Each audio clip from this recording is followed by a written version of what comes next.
Paraguay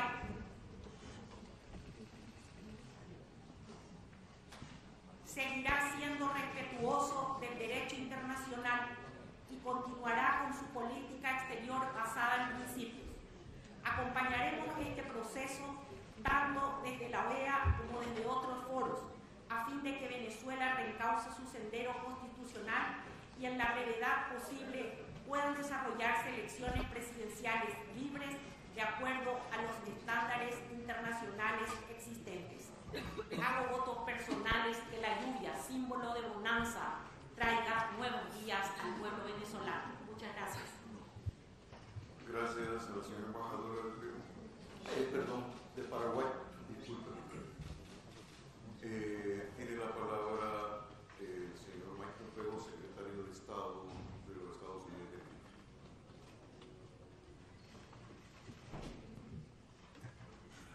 Thank you very much. The United States is a friend of Venezuela and of the Venezuelan people. We've watched Venezuelans suffer for far too long. We know what they know, that the tyranny of the now defunct Maduro regime has for far too long, choked the country and its citizens. Yesterday, in solidarity with the Venezuelan people and out of respect for Venezuelan democracy, the United States proudly recognized National Assembly President Juan Guaido as the interim president of Venezuela. You've seen the statements from President Trump and from myself. Many other countries, including a number of OAS states, have also recognized the interim president. We thank them for their support. It's now time for the OAS as an institution, as a whole, to do the same.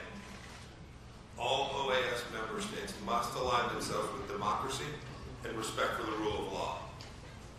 All member states who have committed to uphold the Inter-American Democratic Charter must now recognize the interim president. The time for debate is done. The regime of former President Nicolas Maduro is illegitimate. His regime is morally bankrupt. It's economically incompetent, and it is profoundly corrupt. It is undemocratic to the core. I repeat, the regime of former President Nicolas Maduro is illegitimate. We therefore consider all of its declarations and actions illegitimate and invalid. In light of these facts, we call on Venezuelan security forces to ensure the protection of interim President Guaido's physical integrity and his safety. We've seen reports that a number of protesters were killed yesterday and that more than 100 were arrested. So I reiterate our warning about any decision by remnant elements of the Maduro regime to use violence to repress the peaceful democratic transition. The United States did not arrive at this conclusion overnight. We came to this conclusion after a long and bitter experience and following a considered assessment of the facts. And we're not alone. The OAS General Assembly has itself agreed to these facts. In June of last year, the OAS General Assembly declared the re-election of former President Maduro an invalid sham. This past January 10th, the OAS Permanent Council declared former President Maduro's second term illegitimate. Venezuela's National Assembly became the only legitimate, duly and democratically elected body in the country. On January 23rd, National Assembly President Juan Guaido declared himself the interim president of Venezuela pursuant to Article 333 and 350 of Venezuela's Constitution. He made this declaration with the full support of the National Assembly and, most importantly, of the Venezuelan people.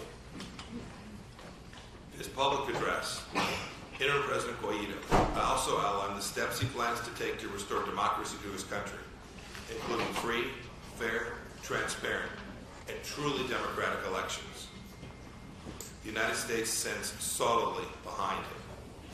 We stand ready to support the efforts of the National Assembly, the Venezuelan people, and the interim president to restore democracy and respect for the rule of law in Venezuela.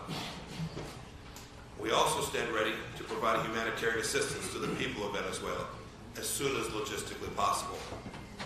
Today, I'm announcing that the United States is ready to provide more than $20 million in humanitarian assistance to the people of Venezuela. These funds are to help them cope with the severe food and medicine shortages and other dire impacts of their country's political and economic crisis. Our announcement of aid is in response to requests from the National Assembly, led by the interim president. As a friend of the Venezuelan people, we stand ready to help them even more, to help them begin the process of rebuilding their country and their economy from the destruction wrought by the criminally incompetent and illegitimate Maduro regime. Our support for Venezuela's democratic hopes and dreams is in sharp contrast to the authoritarian regimes across the globe who have lined up to prop up former President Maduro. And there is no regime which has aided and abetted Maduro's tyranny like the one in Havana. Maduro's illegitimate rule was for years sustained by an influx of Cuban security and intelligence officials. They schooled Venezuela's secret police in the dark arts of torture, repression, and citizen control. Maduro was a fine student at the Cuban Academy of Oppression. We call on the OAS and all its member states to act on basic, decent, democratic principles and the incontrovertible facts on the ground. Each of us must live up to our calling to promote and defend democracy as expressed in the tenets of the Inter-American Democratic Charter, to which everyone in this chamber is a signatory. And we call on our partners and responsible OAS member states to show leadership and pledge support for Venezuela's democratic transition and for interim President Guaido's pivotal role in that.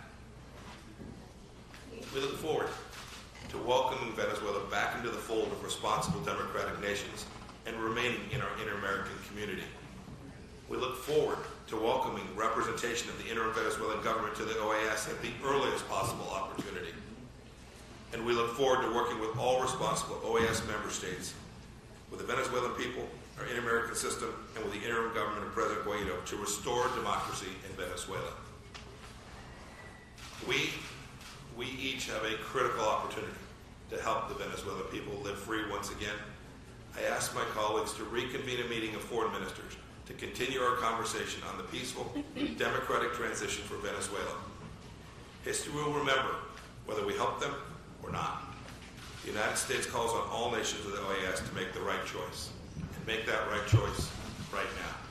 Thank you. Supporting a coup in Venezuela is not the right choice.